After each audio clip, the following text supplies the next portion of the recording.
The virgin, ये नाम क्यों? Actually we are the virgins हमने इसको बहुत ही सरकास्टिक वे में रखा है। आप वी आर द वर्जिन्स हम आपको बता रहे हैं, बट क्या हम वर्जिन हैं? और इसमें दो चीज़ें हैं जो ध्यान देने वाली बात है कि वो हम मेंटली वर्जिन हैं या नहीं, ये बहुत इम्पॉर्टेंट है।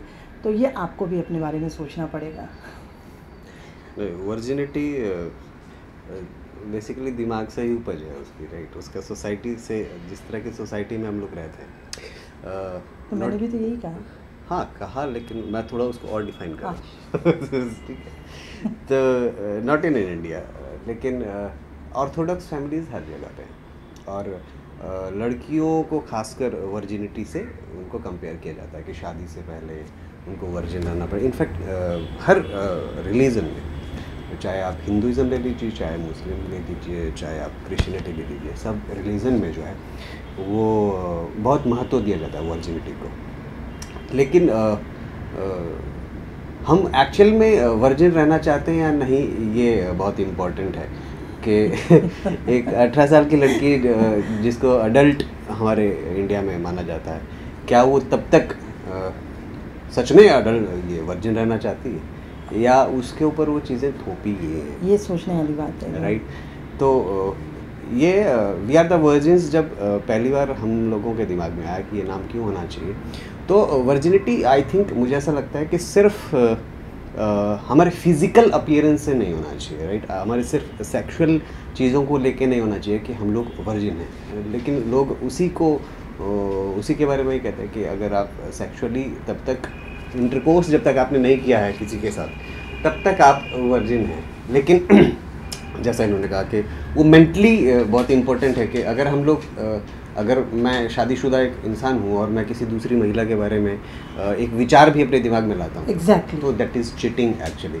तो वही है।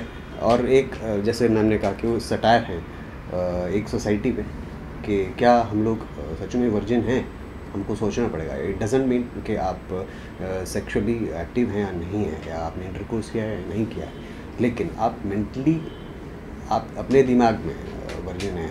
आप किसको लेकर क्या सोचते हैं, क्या एज्यूम करते हैं, वो बहुत इम्पॉर्टेंट है। Right. तो इस चीज़ को हम लोग दिखाने की कोशिश कर रहे हैं, और मुझे पूरी उम्मीद है कि आप लोगों को ये बहुत पसंद आएगा। वैसे basically it is about today's youth कि आजकल की गर्ल्स कैसे लिव करती है। Though she is from a orthodox family, but then कहीं ना कहीं उसके अंदर फैंटेसीज हैं। बट ये वर्जिन है ये आपको डिसाइड करना, कंप्लीटली वर्जिन। ये आपको डिसाइड करना। मैं तो वर्जिन हूँ। हाँ, क्योंकि जब आप किसी मान लो सपोज टू मैं यहाँ इनके साथ हूँ, तो जब तक मैं इनके साथ हूँ मैं सिर्फ इन्हीं के साथ हूँ, इसका मतलब मैं वर्जिन हूँ। अच्छा, किसी दूसरी महिला के बारे में नहीं सोच रहा हूँ, right? This is a virginity, sexually not mentally virginity, right? So he's always right. Just believe him. हाँ। संगीता मैम, आपसे क्वेश्चन, मिस लवली का जो कैरेक्टर है कितना इंस्पायर्ड है वो सोसाइटी से जो आज की है? बेसिकली जब भी वो देखती हैं, यूथ को देखती हैं जनरली, तो कैसा लगता है? एक्चुअली देखिए, एज कहीं भी कोई बार नहीं होता है, डिज़ायर सबके होते हैं। तो ऐसे भी मैंने देखा है कि ऐसे भी बहुत सारे लोग हैं कि जो इस चीज़ के बारे में सोचते हैं, और कहीं ना कहीं उनकी इच्छा रहती है कि वो भी फ्लर्ट करें, भले उनकी एज हो गई हो, अपने से कम एज के लड़के हों, लेकिन उनके साथ। और ऐसा नहीं कि फीमेल ही, मेल भी ऐसे होते हैं, बहुत मेल भी ऐसे होते हैं जो इस तरह सोचते हैं। नहीं, इशारा नहीं, मुझे पता नहीं, बाकी आप सोचें। तो ऐसा मैंने देखा है कि बहुत सारी फीमेल्स होती हैं जो अपने से कम एज के लड़कों को देख के अट्रैक्ट होती हैं और उनके साथ फ्लर्ट करना चाहती हैं, उन्हें मौका नहीं मिलता है तो वो मौका ढूंढती हैं। और कैसे मौका ढूंढती हैं और उस मौके में क्या फ़न होता है, क्या एक्सपीरियंसेस होता है, ये लेकर मैं आ रही हूँ आपसे।